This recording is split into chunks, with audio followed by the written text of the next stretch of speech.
جادو سے ان کو بہت دلچسپی، جادو سے بے تحاشا ان کو دلچسپی، عملیات کے قبول کرنا وہ عام، ان کو تو ایسے عملیات چاہیے تھے جو بس عام ہو جائیں ہر جگہ، ایسے عملیات کرتے تھے کہ جس کے ذریعے میاں بیوی کے درمیان جدائی پیدا کر دی، عشق اور معشوقی والے عملیات کرتے کہ ان کی راہ ہموار ہو جائے، بدعملی کے باوجود، اتنا سب کچھ کرنے کے باوجود اتنی ڈھٹائی کہ کہہ رہے ہیں کہ جنت کے واحد حقدار ہیں ہم، جنت کا حقدار ہونے کا دعویٰ کرتے ہیں، اور بڑے وثوق سے کہتے کہ جنت میں صرف وہی جا سکتا ہے جو یہودی ہوگا، یعنی یہودی اور نصارہ بھی یہی کرتے، حضرت عیسیٰ کو ماننے والے بھی یہی کرتے، ان کے ساتھ دونوں یہ دعویٰ کرتے ہیں کہ صرف ہم حق پر ہیں اور ہمارے مخالف فرقے کے پاس کوئی دلیل نہیں ہے۔ سوچنے اور عبرت و نصیحت کی بات یہ ہے کہ کہیں ان خرابیوں میں سے کوئی خرابی ہم مسلمانوں پہ تو نہیں پائی جاتی۔ یہود نے کیا کہتا ہے، انعامات ان کو ملے، انہوں نے کفران نعمت کی، انہوں نے جرائم کی تفصیل ہے، ان کے جرائم کی تفصیل ہے۔ حضرت ابراہیم علیہ السلام جن کی عظمت اور شان کو یہود و نصارہ دونوں تسلیم کرتے ہیں، بلکہ دونوں ہی فخر کے طور پر اپنی طرف ان کی نسبت کرتے ہیں، حالانکہ اگر وہ اپنے دعوے میں سچے ہوتے تو حضرت ابراہیم علیہ السلام جو ہیں وہ تو ہمارے آقا صلی اللہ علیہ وآلہ وسلم، ہمارے آقا صلی اللہ علیہ وآلہ وسلم جو تھے وہ حضرت ابراہیم علیہ السلام کی دعا تو تھے،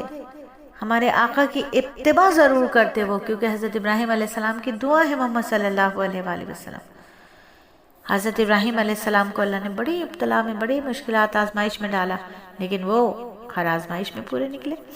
والد کی بت پرستی سے بیزاری کا معاملہ ہو، یا قوم سے ٹکراؤ کا معاملہ ہو، نمرود سے بحث مباحثے کا مرحلہ ہو، آگ میں ڈالے جانے، وطن سے ہجرت ہو، بیوی بچوں کو بے آب و گیا وادی میں چھوڑنے کا حکم ہو، لخت جگر کو ہاتھ سے ذبح کرنے کا حکم ہو، اللہ کے خلیل ہر مقام پر ثابت قدم رہے، ان کے قدموں میں ذرا برابر بھی لغزش نہیں آئی۔ یہ ساری چیزیں ہمیں سورہ بقرہ میں ملیں گی، پارہ 1 میں، پارہ نمبر 1 میں ہمیں یہ تمام تفصیلات ملیں گی، ہم تو خلاصہ پیش کر رہے ہیں نا، تو یہ تمام چیزیں تفصیل کے ساتھ آپ کو پارہ نمبر 1 میں ملیں گی۔ سورہ بقرہ پڑھیں، بہت دلچسپ صورت ہے۔ تو یہ حضرت ابراہیم کی دعا ثابت قدمی کی برکت تھی کہ ان کی دعائیں قبول ہوئیں، مکہ پرامن شہر بن گیا،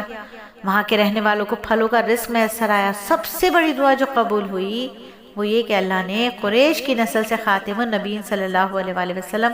پیدا فرما کر حضرت ابراہیم کے جو دعا تھی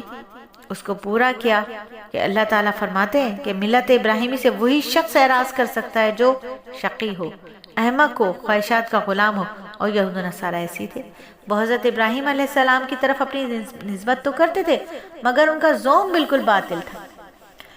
نجات حنفیت کی اتباع نہیں کرتے تھے وہ، بلکہ یہودیت اور نصرانیت کی اتباع میں تھے۔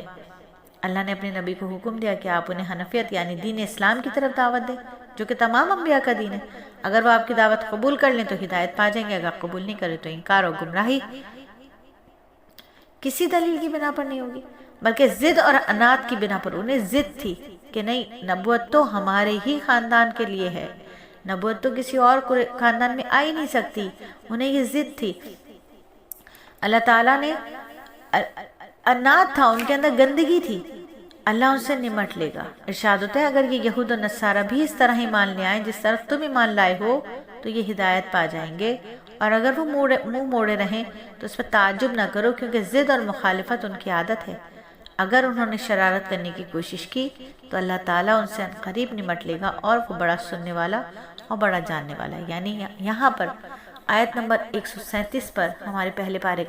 کی تکمیل ہوتی ہے، اور یہاں سے آیت نمبر 38 سے 138 سے دوسرے پارے کا آغاز ہوتا ہے۔ تو پہلا پارہ الحمدللہ کمپلیٹ ہوا، مکمل ہوا۔ چلیے دوسرے پارے کو سمجھتے ہیں۔